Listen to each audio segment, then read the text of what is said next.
উৎসব চার চার, বড় মা সবার। জয় বড় মার জয়, জয় বড় মার জয়, জয় বড় মার জয়। নৈহাটি হল ভারতের পশ্চিমবঙ্গ রাজ্যের উত্তর ২৪ পরগনা জেলার একটি শহর ও পৌরসভা এলাকা।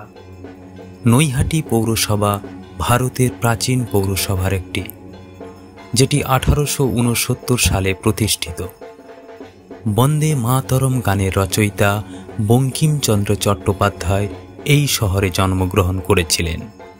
এছাড়াও হরপ্রসাদ শাস্ত্রী, সাহিত্যিক সমরেশ বসু, বিখ্যাত রসায়নবিদ দেবাশিস মুখার্জির মতো ব্যক্তিত্বরা এই শহরে জন্মগ্রহণ নেন। শহরটি রেল ও সড়ক পথে কলকাতার সঙ্গে যুক্ত। বন্ধুরা, এ তো গেল নৈহাটি শহরের অবস্থান সম্পর্কে বলা। এই নৈহাটি শহরে আপনি এলে যার নাম প্রথম মনে পড়বে তিনি হলেন বড় মা। বড় মা সম্পর্কে কিছু বলার আগে আমরা যারা বড় মার ভক্ত তারা একবারটি জয় বড় মার জয় বলে কমেন্ট বক্সে লিখে মাকে স্মরণ করব। এবার মা সম্পর্কে কিছু তথ্য আপনাদের সামনে তুলে ধরি। নৈহাটির বড় মা হলেন বাংলার বিখ্যাত ও জাগ্রত দেবী কালী। নৈহাটির অরবিন্দ রোডের ধর্মশালায় অবস্থিত বড় কালী ঠাকুরকে স্থানীয়রা বড় মা বলে ডাকেন। বড় মার মূর্তিটি কাঠের ওপর গড়ে তৈরি এবং এর উচ্চতা 21 ফুট। কালী পুজোর দিন বড় মাকে সোনার উপর গহনায় সাজানো হয়। বড় মার পুজোয় বাইরে থেকে কোনো রকম চাঁদা তোলা হয় না। প্রতি বছর হাজার হাজার ভক্ত বড় মার পুজো করতে আসেন। বড় মার নতুন মন্দিরে কোষ্টি পাথরের নতুন মূর্তি স্থাপন করা হয়েছে। এবার আমরা বড় মার সৃষ্টির ইতিহাস একটু জেনে নেব। আনুমানিক 100 বছর আগে নৈহাটির অরবিন্দ রোডে সুউচ্চ কালী প্রতিমার পুজোর প্রথম শুরু করেন জনৈক ভবেশ চক্রবর্তী।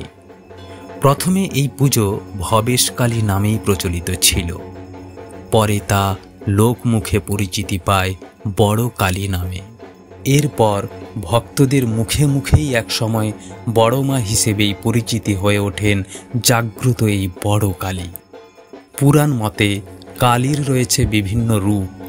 কোথাও শ্যামা পুজো, কোথাও শ্মশান কালী, কোথাও চামুণ্ডা কালী পূজিত হন।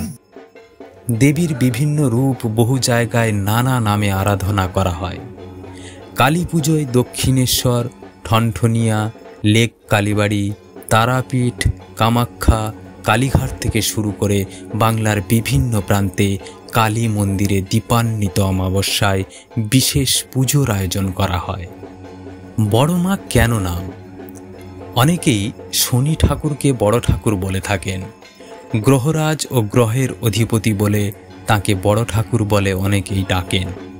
তেমনি নৈহাটির বড় মার নামকরণ হয়েছে এক বিশেষ কারণে। এই কালী মূর্তি আকারে ও উচ্চতায় বিরাট, প্রায় 21 ফুটের কাছাকাছি উচ্চতা, প্রায় ধরুন 14 হাত উঁচু একটি কালী মূর্তি। এই কারণে এই দেবীকে বড় মা বলে অনেকে ডাকেন। অনেকে দণ্ডি কাটেন। মনোবাসনা পূরণ করার জন্য গঙ্গা স্নান করে প্যান্ডেলে দণ্ডি কাটেন। তবে এই পুজো আগে এত জনপ্রিয় ছিল না। রাস্তার ধারে রক্ষাকালী মূর্তিতেই পুজো করতেন একদল যুবক। আজ থেকে প্রায় 100 বছর আগে ভবেশ চক্রবর্তী ও তাঁর 4 বন্ধু মিলে নবদ্বীপে ভাঙা রাস দেখতে যান। সেখানে গিয়ে বড় বড় মূর্তি দেখে চোখ কপালে ওঠে। বিস্মিত হয়ে বড় বড় মূর্তি দেখে নৈহাটিতে একটি রক্ষাকালী মূর্তিকে বিশাল আকার মূর্তি গড়ার পরিকল্পনা করেছিলেন। নৈহাটিতে বড় মায়ের একটি স্থায়ী মন্দির রয়েছে। সেখানে নিয়মিত পুজো হলেও পূর্বে যে জায়গায় রক্ষাকালী পুজো করা হতো কালী পুজোয়, সেখানেই প্রতি বছর মৃন্ময়ী রূপে প্রতিষ্ঠা করা হয়, সেখানেই পূজা করা হয়। কোজাগুড়ি লক্ষ্মী পুজোয় খুঁটি পূজা করা হয়। তারপর স্থানীয়দের মতে এই পুজো সার্বজনীন হলেও কারুর কাছ থেকে কখনো চাঁদা বা দক্ষিণা নেওয়া হয় না। দেবীর গায়ের গহনা থেকে ভোগ পুজোর সামগ্রী, পুজোর সমস্ত খরচ করে থাকেন সাধারণ ভক্তরা।